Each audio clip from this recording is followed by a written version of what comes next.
Coming up on Broncos Country Connected, General Manager George Paton recaps the 2022 NFL Draft and shares some of his biggest takeaways from the weekend. Then Denver's Day 2 picks, Nik Bonitto and Greg Dulcich, join me in studio to share more about their dream of playing in the NFL and some of their early goals now that their dreams have become reality. Finally, the Denver 7 crew shares some of their favorite picks from the Broncos draft and what's next for the rookie class. Broncos Country Connected is next.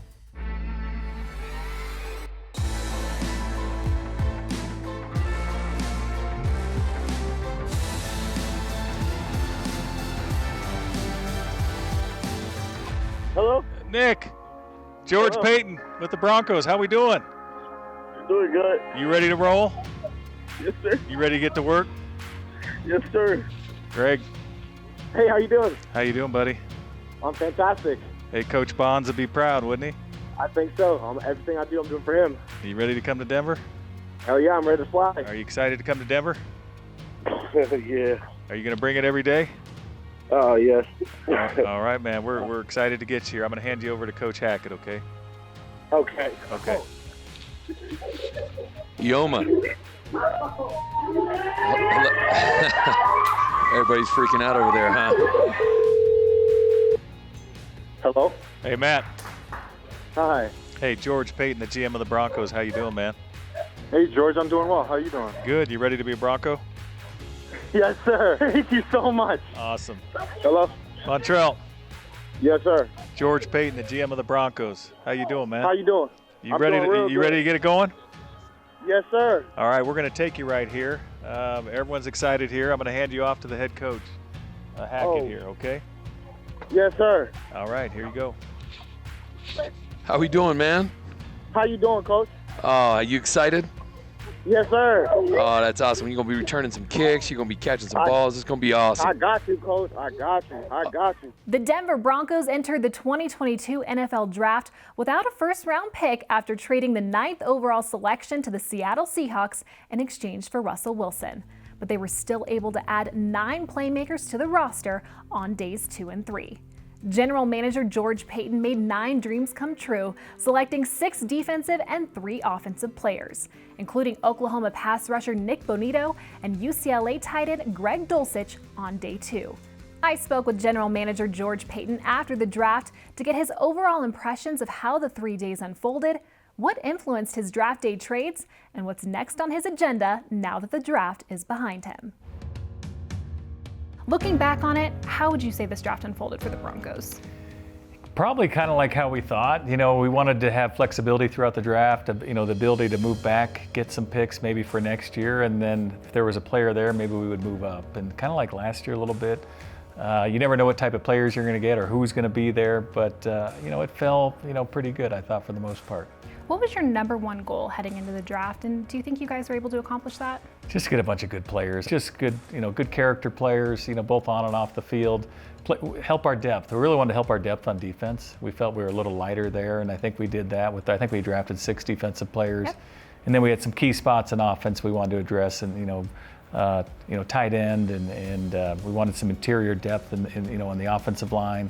And then we needed a returner. Yeah. And so I think, you know, we'll see how these players are and we get them here and work with them, but we feel like we've addressed a lot of the holes maybe we had. What was the most difficult decision you made over the past 3 days?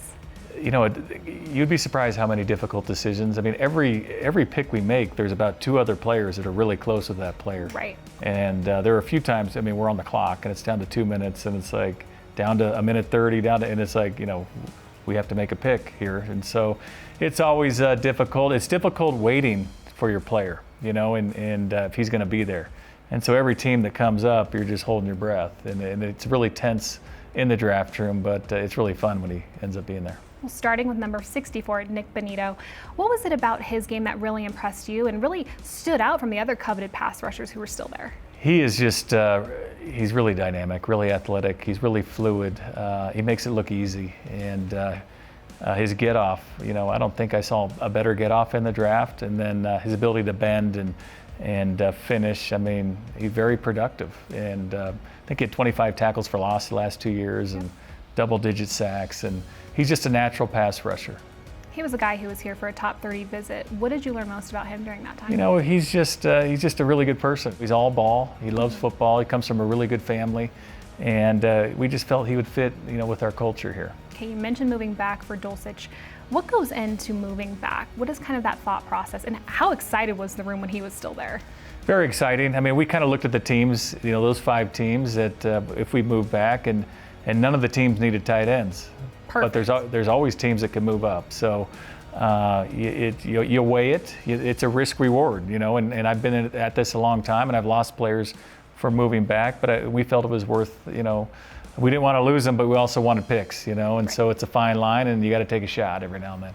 You know, he had mentioned to me earlier that your friend, Jim Bonds, he had played a huge role in his path here to the NFL. I know this is about winning football games, but how nice is it that you're able to pay tribute to Jimmy in this small way? It's pretty cool. I mean, he's my best friend, you know, and so I get a little emotional thinking about it, but Jimmy was with us both, and it's pretty cool that, you know, Greg will be here every day. I'll think of Jimmy every time I see him. With this being a double class this year, how would you grade the value you were able to get on day 3 in comparison to years past? I think last night when I was talking to the media, we felt there were a lot of good players left, and so it was beneficial for us to have a number of picks, and we had a lot of teams calling us to get up. So we did think it was a deep draft, and it's fun when you have a lot of picks. Well, you moved up from 179 to 171. You gave up 234 for Luke Wattenberg. Why did you feel like he was a guy worth giving up a 7th rounder for? Because there wasn't a lot of depth at the center position, and you can never have enough centers, and he can play guard. Perfect. And so he fits exactly what we do, the outside zone scheme. He's smart, he's tough, he has length, he has athletic ability. And we feel he can help our depth in the offensive line because he can play both center, he can play guard. Really bright, really smart player. So he was the last one there, we felt, in the draft, so it was important for us to go get him. Is there any position that maybe you're still looking for that you can maybe look towards free agency? You don't have to look at it. It's kind of, it's new, and we got to look at the depth chart. We feel pretty good about our depth right now, but we're looking every day. I mean, just because the draft's over doesn't mean that we're done looking. There's a lot of good players still available, you know, in the veteran free agent market. So we'll see. Well, now that it is technically over, the draft's over, what does your focus shift to? Probably getting a good night's sleep. Yep. And maybe sleeping in. So we'll see how that goes. And then it just focuses to the next thing. You know, we have phase 2 coming up, and then OTAs, and we'll take a little break, but you know, it never ends. Still to come on Broncos Country Connected, Denver's Day 2 picks Nik Bonitto and Greg Dulcich share more about their paths to the NFL and what they're looking forward to as they begin their NFL careers. Broncos Country Connected is brought to you by Ford Trucks. Built better, built stronger, built Ford tough. Things are heating up in Denver, and Empower Field at Mile High has the hottest entertainment all spring and summer long. It's time to get back out, celebrate, and raise your voice with Luke Combs, followed by the Red Hot Chili Peppers, Kenny Chesney, and The Weeknd. Also, the Denver Barbecue Fest returns in June. Tickets for all of these events on sale now at Ticketmaster.com. Welcome back to Broncos Country Connected. Prior to the draft, Broncos General Manager George Paton said the edge class was the strength of this year's group. Given the Broncos' desire to add depth to that position, it came as no surprise when they selected one of the best edge defenders in this year's class, Oklahoma's Nik Bonitto. Denver's 64th overall pick shared more about his game and who has influenced it when he stopped by the studio on his first day in Denver.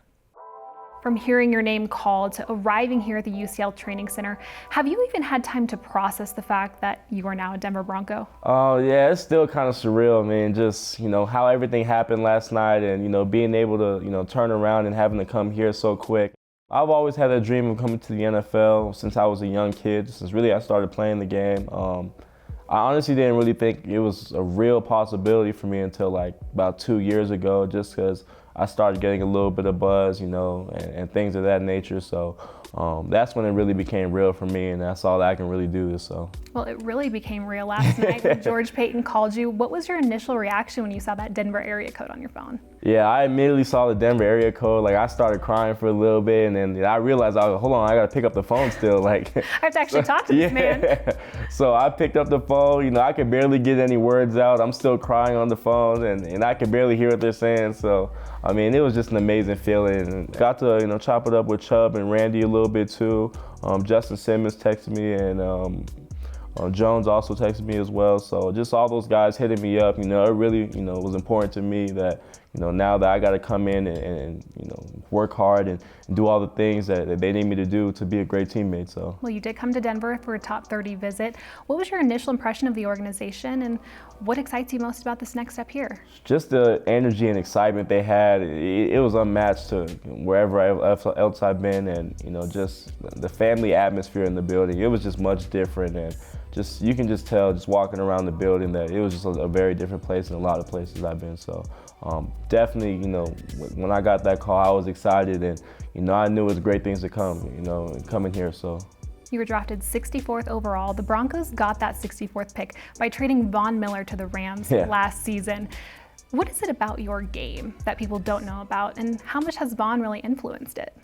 He's influenced a lot. He's probably the main guy I've watched since, you know, I was a little kid.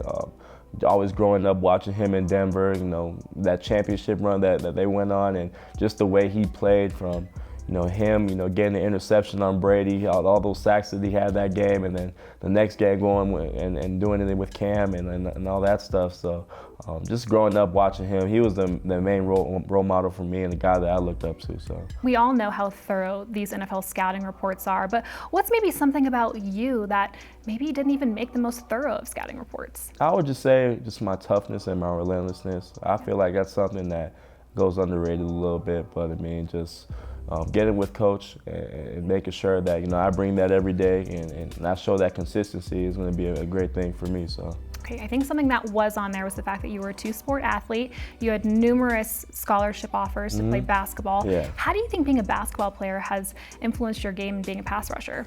Definitely helped me a lot. Being able to, you know, do a lot of things with my feet, you know, get tackles off balance. That first step is something that's helped me a lot. You know, just getting to the quarterback, and even when I have to drop and playing in space and things of that nature, making sure that, you know, I can make tackles in space. So definitely basketball has translated a lot to football. Denver's 80th overall pick, Greg Dulcich, also made the trip to the Mile High City over the weekend. His college head coach, Chip Kelly, has said the tight end's work ethic is off the charts. And work ethic is an absolute must for any Bronco who wants to become one of Russell Wilson's favorite targets. The UCLA product shared more about his path to the league and what he's looking forward to now that Russell Wilson is his quarterback.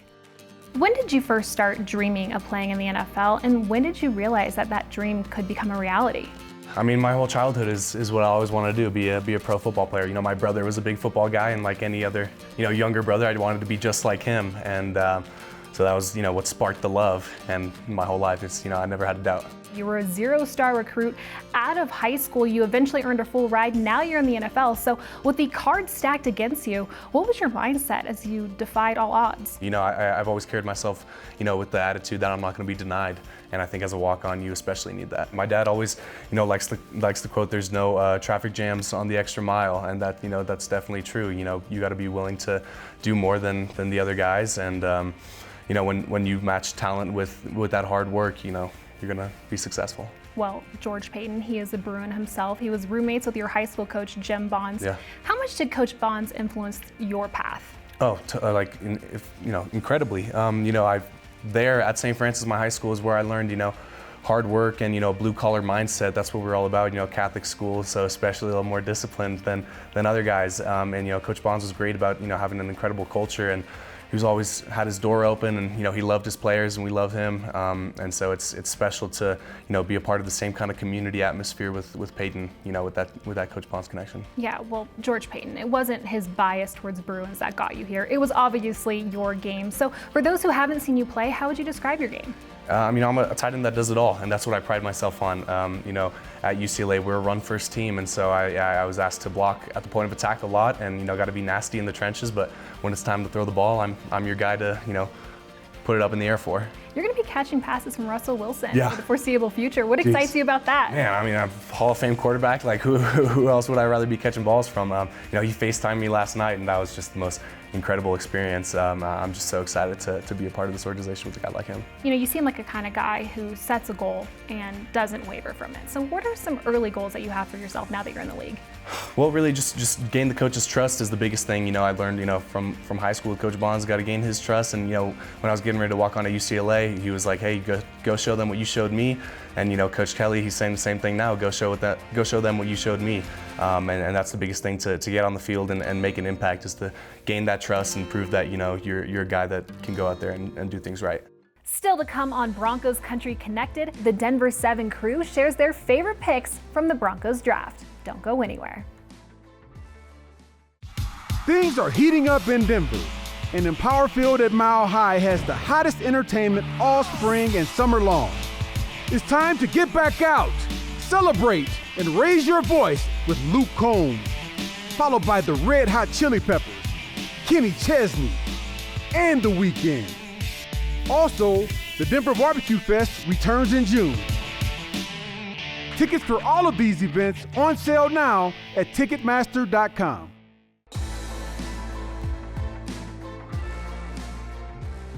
Welcome back to this final segment of Broncos Country Connected. With the 2022 NFL Draft officially in the books, it's an exciting time for the Broncos as they can now start putting all the puzzle pieces together throughout the next phase of the offseason program, rookie minicamp, and soon OTAs. Let's check in with Lionel Bienvenu, Ryan Harris, and Nick Rothschild to learn more about what's next for the Broncos' newest players. Thanks, Alexis, and welcome to our Denver 7 segment brought to you by 1-800-GOT-JUNK. Well, the NFL draft ended over the weekend, so we made our pick, the #1 pick overall, Ryan, Nick Rothschild. Yes. Drafted to take the place of Troy Rank, who was off this week. So, look, there's a lot of pressure on the #1 pick to come in and make an immediate impact, right? So come in and do my job. Nick, all right, man. Welcome, by the way, to the show. But let's talk about the draft, shall we? Ryan, 9 picks in rounds 2 through 7.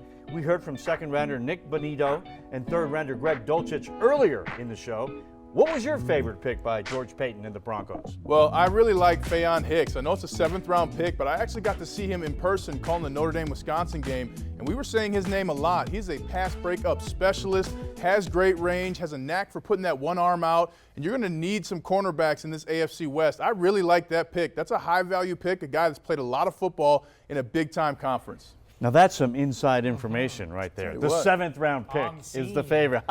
All right, Nick, always easy to pick the highest picks. Oh, Bonito's my guy. But which pick do you think is the most ready to come in here and make an immediate impact? Montrell Washington, the receiver out of Samford. That's right. Have you ever even heard of Samford? Probably not, but Washington averaged over 20 yards per kick return last year and just about 20 yards per punt return last year. And he can come in and have that job. There's nobody ready to take over the return job right now for the Broncos. So I think Montrell Washington, as long as he can go back there, catch a punt, and run for 20 yards, he will come in and play right away. Right, catch it, don't fumble, and run. That's all you got to do.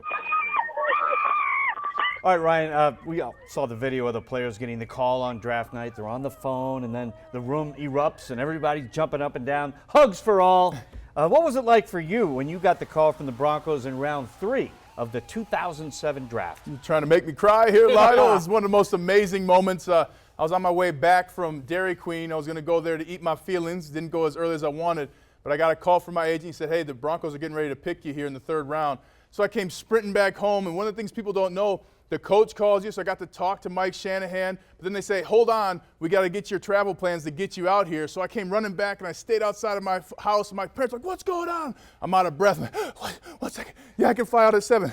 Yeah, okay. And I hung up the phone and said, we're going to the Denver Broncos. And my whole family just started screaming. It was an amazing moment, and it's just the beginning of what turned out to be an amazing career, but a moment you never forget as a player, and really the culmination of everything you work towards in college. What was the Dairy Queen order? What a Come great on, man, story. Snicker Blizzard, man. Anything else? Did they serve anything else at Dairy Queen?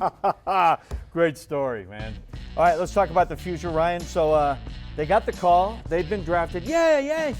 What's next for these draft picks now? Yeah, well, the wedding is not the marriage, right? So now you got past the draft, and you got to do the work. And the good thing is, a couple of these picks, you got 2 guys from Oklahoma, 2 guys from Wisconsin, so they got some friends that they're coming in with, but you need to learn basically football. Nothing's the same. Not even the football is the same. It's a different size, right? So you got to learn again. And for a lot of players, they haven't learned a new defense, learned a new offense, and they definitely haven't been around the speed. So you got to put your learning cap on, be willing to fail, and be willing to pick yourself up when you do so. Yep, a GM's job Nick has never done. I don't think George Paton is sitting back in his office, feet up on his desk, relaxing and saying, oh, time to take a break.